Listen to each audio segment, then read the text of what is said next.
അവരുടെ ഉത്തരവാദിത്തങ്ങൾ അവർ ഭംഗിയായി നിർവഹിച്ച് പോകുന്നൊരു കാലമാണിത്.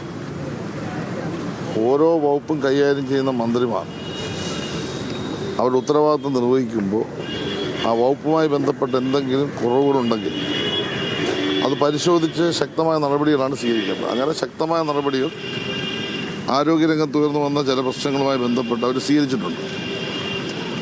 സ്വാഭാവികമായിട്ടും രാഷ്ട്രീയമായ ലക്ഷ്യം വെച്ചുകൊണ്ട് അവരെ ഒറ്റപ്പെടുത്തി അല്ലെങ്കിൽ മന്ത്രിമാരെ ഒറ്റപ്പെടുത്തി ആക്ഷേപിക്കുന്നതിനും അല്ലെങ്കിൽ അവർ സഞ്ചരിക്കുന്ന സമയത്ത് കരിങ്കൊടി കാണിക്കുന്ന തരത്തിലുള്ള സമരങ്ങളും ഒക്കെ നമ്മുടെ നാട്ടിൽ നടക്കാറുണ്ട്.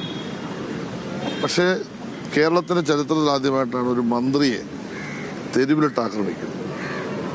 ഒരു മന്ത്രിയെ തെരുവിലിട്ട് ആക്രമിക്കുക മാത്രമല്ല, ഒരു സ്ത്രീ എന്ന നിലയിൽ കൊടുക്കേണ്ട പരിഗണന പോലും കൊടുക്കാതെ അഹങ്കാരവും ധാർഷ്ട്യവും ഗുണ്ടായിസവും നമ്മുടെ സംസ്ഥാനത്ത് നടപ്പാക്കാൻ അവർ നടത്തിയ ശ്രമം അങ്ങേയറ്റ ഹീനമാണ്.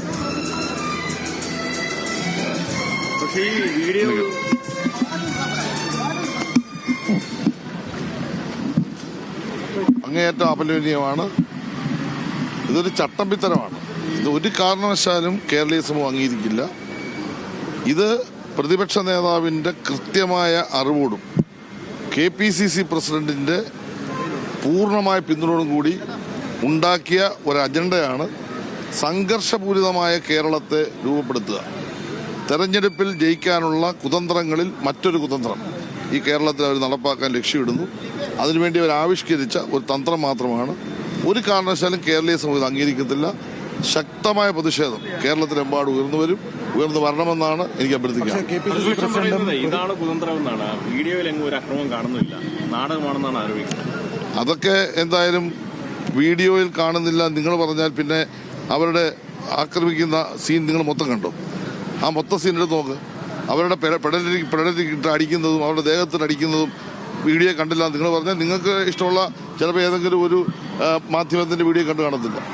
നിങ്ങൾക്ക് ഇഷ്ടമില്ലാത്ത മാധ്യമങ്ങളുടെ വീഡിയോ കാണും. അത് നിങ്ങൾ പരിശോധിച്ചാൽ മതി. ഒരു മന്ത്രിയെ ആക്രമിച്ചെന്നതിന് കള്ളം പറയേണ്ട കാര്യം? മന്ത്രിയെ ആക്രമിച്ചെന്നുള്ളത് ജനങ്ങൾ കണ്ടുകൊണ്ടിരിക്കുകയല്ലേ, നേരിട്ടെല്ലാവരും കണ്ടുകൊണ്ടിരിക്കുകയല്ലേ, അവരെ ഹോസ്പിറ്റലൈസ് ചെയ്തിരിക്കുകയല്ലേ.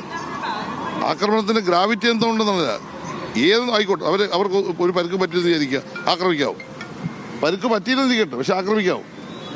അവരൊരു സ്ത്രീ എന്ന നിലയിൽ അവരോട് പ്രതിഷേധമുണ്ടെങ്കിൽ ആ പ്രതിഷേധം ജനാധിപത്യപരമായി കാണിക്കാൻ എല്ലാവർക്കും അവകാശമുണ്ട്. ആ ജനാധിപത്യപരമായി മുദ്രാവാക്യം വിളിച്ച് പ്രതിഷേധിക്കട്ടെ.